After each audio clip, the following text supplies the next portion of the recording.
Sir sir দরজা খুলুন sir. না স্যার, আমি দরজা খুলতে পারবো না। আমি কাজ করছি। বুঝলাম, কাজ করতেছে। কি কাজ বুঝছো তো? স্যার আপনার সাথে দেখা না করে আমরা যাব না স্যার। স্যার দরজা খুলুন স্যার। কি ব্যাপার এমন ডাকাইতে মতো দরজা দেখানোর কারণটা কি? ফটফট করিস না কমলা, তোরও বাই করে দিছে স্যারে। হ্যাঁ বাই করার কারণটা কি?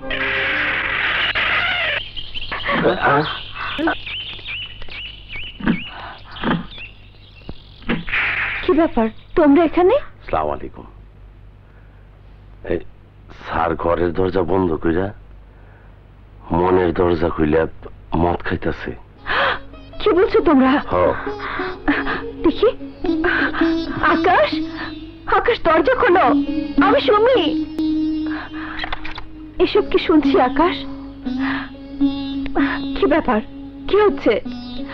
আচ্ছা তুমি কেমন মানুষ বলো তো? আমি বার্থডে কেক নিয়ে এসেছি। Birthday cake? হ্যাঁ আজিবার বার্থডে।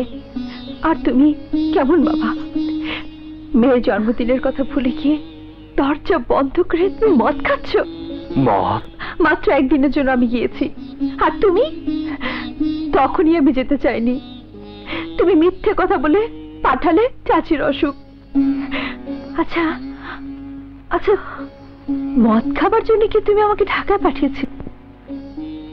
যেই ভাগে তুমি ভীষণ ভালোবাসতে সেই ভাড়া জন্মদিন, কই ওর জন্য কেক কাটবে না? এই দিনে তুমি মদ খেতে শুরু করেছ।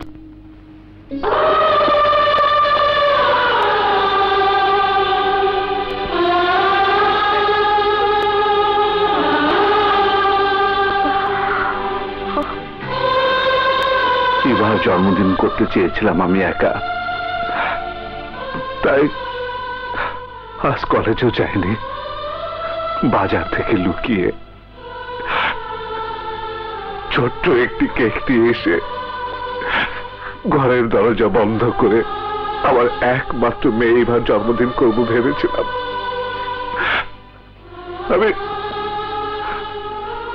মদ খাইনি সুমি, আমি মদ খাই। আমাকে তুমি মাফ করে দাও, আমি তোমাকে বুঝতে পারিনি। আমি তোমাকে বুঝতে পারিনি। তোমরা কোথায় যাচ্ছ? আমার মেয়ের জন্মদিনে সবাই কেক কাটবো, এসো এসো তোমরা।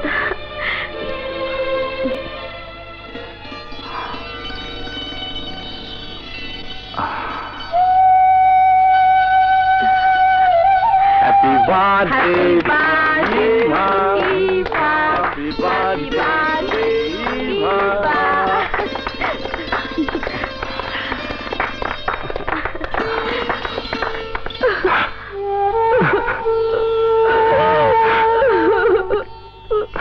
সুমি, শান্ত হও সুমি।